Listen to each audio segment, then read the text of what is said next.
So a couple caveats before we get started. One, this is unlike any presentation I've done before because a bunch of it got altered in real time. But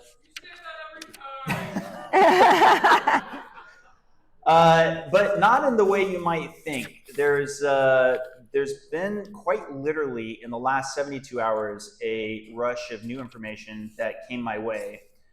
And this is the other part that you're not going to love. I can't share it yet. Oh. I know, but it's actually been something that's been keeping me up all night. There's been a lot of activity. And I'm excited about when I can share it, which will hopefully be soon. I'll just say that there's 4 reasons for why I don't share something at any given time. One is because it's going to be published soon, which kind of is frustrating because that can be like months away. The second is because sometimes it's at odds with other people in the coalition. They have their own interests as well. Third is legal, ethical. The fourth is a new one, which is that, as the kids say these days, I get clipped. This is a new issue, which is that a lot of times things I say get taken out of context and weaponized. And let me tell you, the last 8 weeks, maximum overdrive. I've never seen it happen as much as it has now. So with that said, what I'm excited about that I literally learned on this cruise through the internet, through careful channels, hopefully we'll be having a presentation on soon, but not today, sorry. Okay, my conflicts of interest. And you know, this is sort of this is a slide that I just generally have in and I don't typically spend a lot of time on anymore. But I can't help but appreciate it's literally been 10 years. Wow. 2015 was when I started this crazy journey. Can I ask, show of hands, don't be embarrassed if this is not the case, how many people have been following me going all the way back to 2015, 2016, 2017?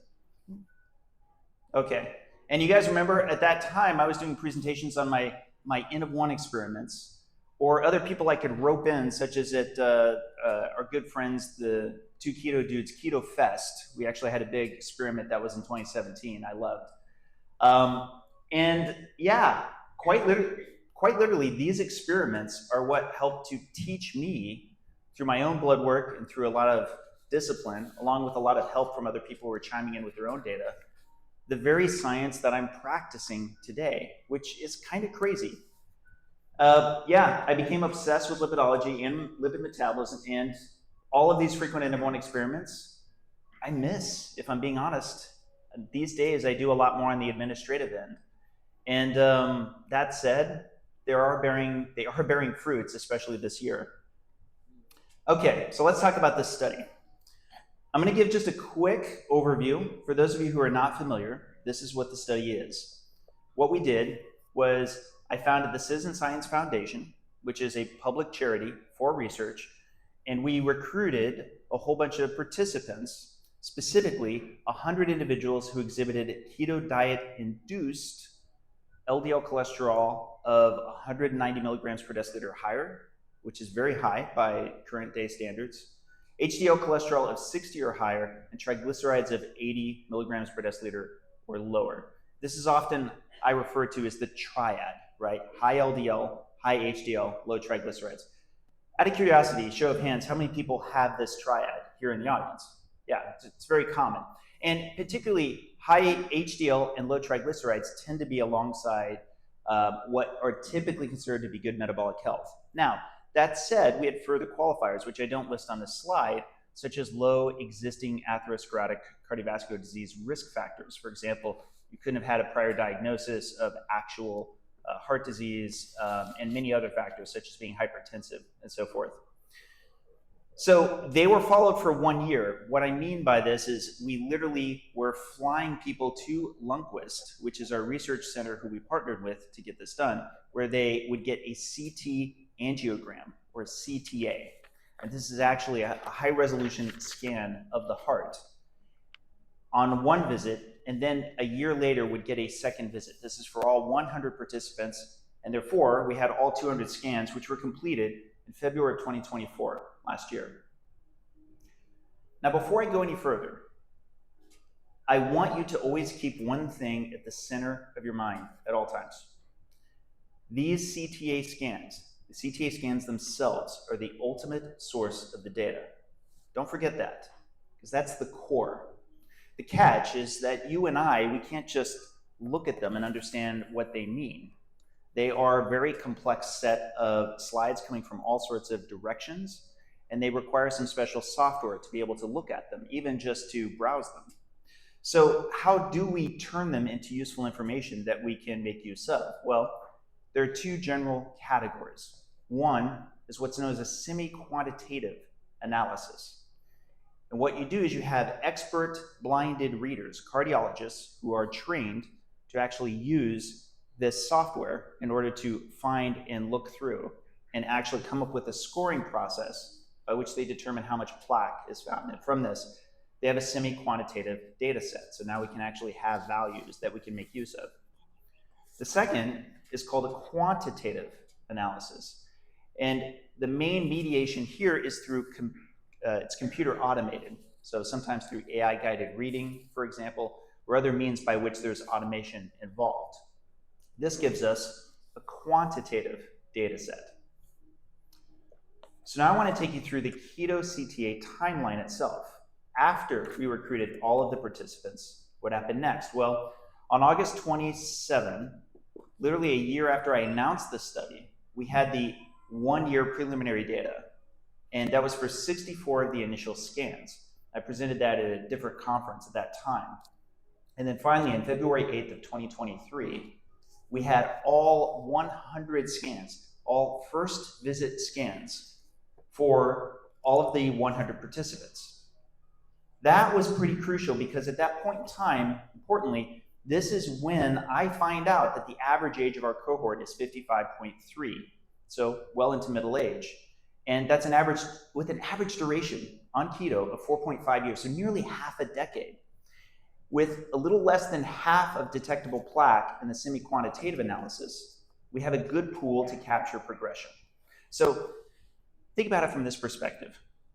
If you said to me right now, hey, I'm going to go grab 100 random people in good health, and I'm going to see how much plaque they have in their arteries, in their coronary arteries, my very first question would be, how old are they? Because if they're young, you're probably not going to find a lot of existing detectable plaque. If they're older, well, yeah, in middle age, you're typically going to not only see detectable plaque levels in that scan, but on top of that, you're almost certainly going to see progression, especially the more sizable it gets. I don't care what medication anybody's on, whatever. Every sizable cohort that I've ever seen shows plaque progression when it's middle age or older. Then in December 8th of 2023, something very important happened. We had the match analysis, which was presented by Dr. Budoff. And this was the preliminary data that we would later publish. So some of you may have seen this, some of you may not have, but this is these are known as box plots, which we'll kind of get into in deeper detail in a moment. But effectively what they're showing you is the middle 50% of the group. And on the left side, what you're seeing is LDL cholesterol. And this was a match analysis of our cohort with another cohort called Miami Heart. Miami Heart was great because it had a pool of metabolically healthy people, but who had a lower average LDL cholesterol. And in this case, they had less than half, their average was less than half the average of our cohort. However, on the panel on the right, you actually see the total plaque score, TPS. That is part of the semi-quantitative data set. And the semi-quantitative data set, when looked at side by side with these two cohorts, you actually saw that they had statistically no difference in their total plaque score, with ours actually even trending lower. This was, of course, very exciting news, and it made a lot of waves from within the low-carb community. Then, on August 18th of 2024, we got the first quantitative data. This is the first quantitative data that came from Clearly. And this was a match, the same match analysis I just showed you that used total plaque score. I was able to give a preliminary on it in a different conference. And this is how it looked. Now, instead of total plaque score, we have plaque volume. PV is for plaque volume. And these are the median PVs. That's another average where you're taking the participant right straight in the middle, effectively, as another form of the average. You can see the total non-calcified plaque volume for keto is 47.1, and for Miami Heart, it's 46.9. It's nearly identical. And in fact, the total plaque volume is actually lower than the Miami Heart. But again, and importantly, statistically, there's no difference. So once again, both in the semi-quantitative and in the quantitative analysis of the same scans, it really drew a lot of attention. But what was important was a lot of critics were pointing out that in the Miami Heart cohort, there were some who are on cholesterol-lowering medication. And I thought that this was actually a very valid question to bring up, because the question then was it masking in the Miami Heart side, perhaps, some people who had higher overall cholesterol before then going on cholesterol-lowering medication? So Lundquist, fortunately, was able to do a subset analysis where we excluded on the Miami Heart side those people who had cholesterol-lowering medication. And that ended up with, and it was about a third. So we ended up with 54 on the Miami Heart side, and then that got matched against the keto side. So we had 54 versus 54 in the subset. But once again, statistically no difference. And in fact, on the keto side, it was trending a little bit better on both sides. Again, I want to emphasize statistically no difference, so don't take the trend too directly. Okay. All throughout 2024, we're doing the documentary filming of myself, many of the guests, including some that are here. Shout out to Childers, by the way. And we filmed with Dr. Budoff. This is our principal investigator of the Keto CTA study. And in that documentary, spoiler alert, lots of good news, because we're following a lot of the semi-quantitative analysis. Again, the semi-quantitative analysis is coming first, including the longitudinal data. So now we're not just talking that initial data of those first scans. The second set of scans, the second 100, would get completed at a later point in time, which is what happened in 2024. And then something important happened in 2024 about, I want to say 10, 11 months ago. And that's where this red line is. And this was not public, but it's something that I've spoken on a couple times since, just recently, which is that we finally get the longitudinal data set on the quantitative analysis. And I had some questions on this. So when I saw it, I was a bit surprised, because these new data were diverging in many regards from the semi-quantitative data of these same scans, which is extremely unusual in literature. Not necessarily something to be super alarmed about, but something that I definitely felt was worth deeper investigation. Now, there's a whole lot of slides that I might have here, which kind of gets into it in deeper detail, but I'll just say broadly, what it comes down to is there's just a lot of things that were very unusual about this semi-quantitative analysis that I wanted to eventually have a hold of the data myself to be able to do my own analysis and run my own numbers against it. However, the thing is, I'm the funder. Even if this is kind of my study per se, something that I'm spearheading, I'm not the principal investigator, I'm not the statistician, and therefore appropriately, I'm blinded from the data until the data is completed. And of course, it is inappropriate for me to be, pushing on the statisticians to be asking lots of pestering questions until we actually get to the point of publication. I would be equally as critical if, some other funder was doing the same thing. So finally that happens, April 7th. We have the release of the April 7th paper. And this is when the longitudinal semi-quantitative and quantitative paper is released. We had some social media missteps, in my opinion, but I actually talk about that in this excellent video, which is with Chris McCaskill. He asked me some challenging questions, which I invited him on to do, and I think it's really good. This is on my YouTube channel in case you would like to catch it, so I'm not going to really go into it here. But then finally, very importantly, on April 18th of 2025 is when I receive, or I should say the Citizen Science Foundation receives from the Lundquist Institute, the anonymized data set. That becomes important because then I finally can get a little bit into this analysis to sort of better understand this, and then have better questions that I can talk about and share internally. Here's one of the hardest lessons that I've had to learn throughout this whole journey. It's that the science around cholesterol is it's a very emotionally charged topic. It shouldn't be, but it is. And this makes it very difficult to have rational discussions on the data and the research around it, especially on social media. No more did that become apparent than in the last 6 to 8 weeks.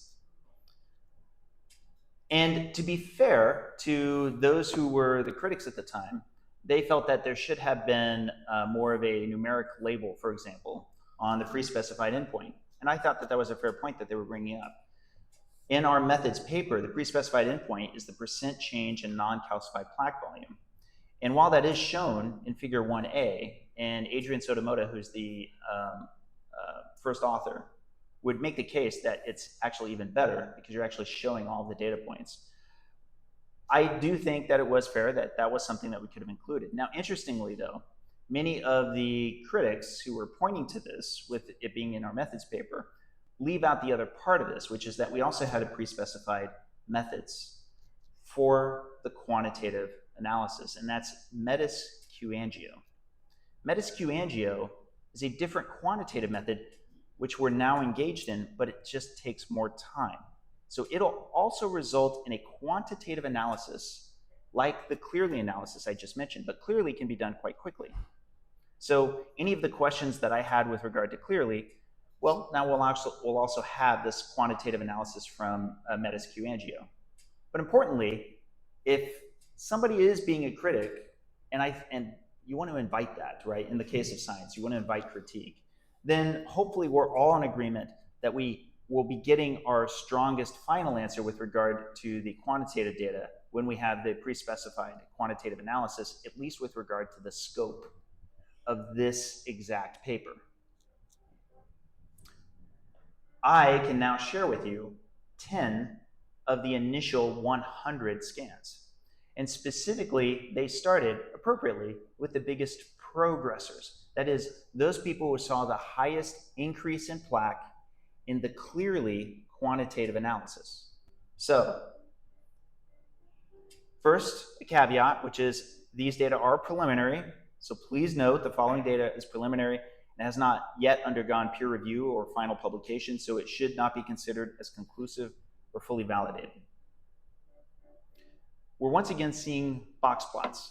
So just generally speaking, for the geeks out there, if you're interested, I've got the mean and the medians and the lines between the dotted and the solid, and even the scatter that's on the left. But for the rest of us lay folks, the main thing that you need to care about is the box itself. Again, covers the middle 50%.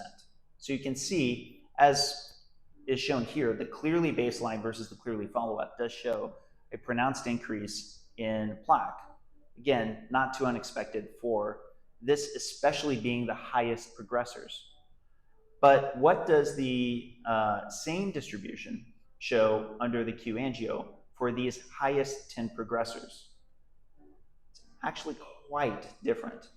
From the baseline to follow-up, as you can see here in the summary in the upper right-hand corner, the Clearly mean, the mean average is an increase of 107.8 millimeters cubed of plaque from the first scan to the second, and the median 125.8. However, the METIS-Q-angio shows the mean being much less, 64.4 versus 58.4. And there's a comparison, as you can see on the box to the left of that, on the Clearly versus METIS, in the differences between each other, both on the mean and the median for baseline versus follow-up. So importantly, it's not just that they start higher and have a higher increase on the Clearly side, but on the METIS side, they start lower and have a lower increase. This is total plaque volume. However, total plaque volume includes both the calcified and non-calcified plaque. Our major endpoint was in non-calcified plaque. So now what does it look like if we're looking to non-calcified plaque? Well, it looks pretty similar. Once again, we see a much more pronounced increase in the Clearly data, and it's starting much higher than we do see with the METIS-Q-angio, both the baseline and the follow-up. But I want to go just a little bit deeper because I think it's important to even break these out. Again, these are 10 of the highest progressors that were identified, and actually look at their scans sorted by the baseline. So going from the lowest baseline up to the highest, as you can see, because they're the highest progressors, that second bar is a pronounced increase from the first bar. But what if we take these same progressors and we look also at the first and second bars with the metasQ angio? We see this. Now, let me first point out that 6, 4, and 10 are confirmed to be high progressors. However, they all start at a lower level. In fact, every blue bar is lower than the equivalent red bar. However, that said, participant, you can't see it here, but participant number 2, 9, 1 especially. 1, it's interesting, is a participant that's unblinded themselves to me. And that's such an incredible difference from what their clearly data show. And this is why I'm glad we're getting greater redundancy so that we can actually look at these together. I also happen to know, because what you're seeing is only the quantitative analysis, the semi-quantitative analysis for that same participant 1, their total plaque score is a 0 in the first scan and is also a 0 in the second scan. So 2 out of the 3 seem very suggestive that their plaque levels would be low. I'd want them to know that, both on all of the scans together. We also have the total calcified plaque volume. Total calcified plaque volume. So we looked at non-calcified plaque volume in the last slides. Now we're looking at calcified, and there's actually a closer agreement. This actually makes sense because both of these quantitative methods can see calcification a lot easier. But, and I'm not sure how much you guys know about plaque and imaging and so forth, generally speaking, if you're in a situation of which you're wanting a plaque ratio, you're wanting a greater ratio of calcified to non-calcified plaque, suggesting that there's less of the progression of the latter. This is the other factor that kind of gets missed a lot online. Okay. We don't know what the health status were of all the folks that became lean mass hyperresponders. They couldn't have had prior diagnoses of things like, say, diabetes. But many people, myself included, I didn't have a diagnosis of, say, prediabetes, right? And many of the people on my dad's side of the family didn't have a diagnosis of diabetes, but definitely had high A1Cs, for example, right? The reason this is relevant is because we had some people, such as at my conference of COSI, speaker Susan Bruni, who was obese through a good portion of her life, but ultimately qualified for our study. She's in our study. She may have had a lot of existing heart disease. What I would want to know, whatever her health status was, whether she was in good health the whole time or not, is progression of non-calcified plaque. Would I be surprised if somebody who may have been struggling with obesity through a good portion of life have existing plaque, particularly calcified plaque? I wouldn't be that surprised, for the same reason that it could be the same with somebody who was a smoker who quit smoking. But that becomes relevant for looking at things like calcification. Calcification is commonly a later stage endpoint of disease, and that's why it becomes important. Okay. This is a little bit of a newer one, but it's also one that we focused on a lot in the paper, which is percent atheroma volume. And it's comparable to the ones you saw earlier, which is that effectively, once again, you see that it starts higher and has a higher pronounced increase in the clearly, but it starts lower and has a lower increase in the metasQ angio. So final thoughts. What's funny is I actually had a summary slide that were linked back to other slides that I had from before, but I'm gonna just leave it to the one that I hope you guys still remember. Do you guys remember what I told you to keep in mind at all times?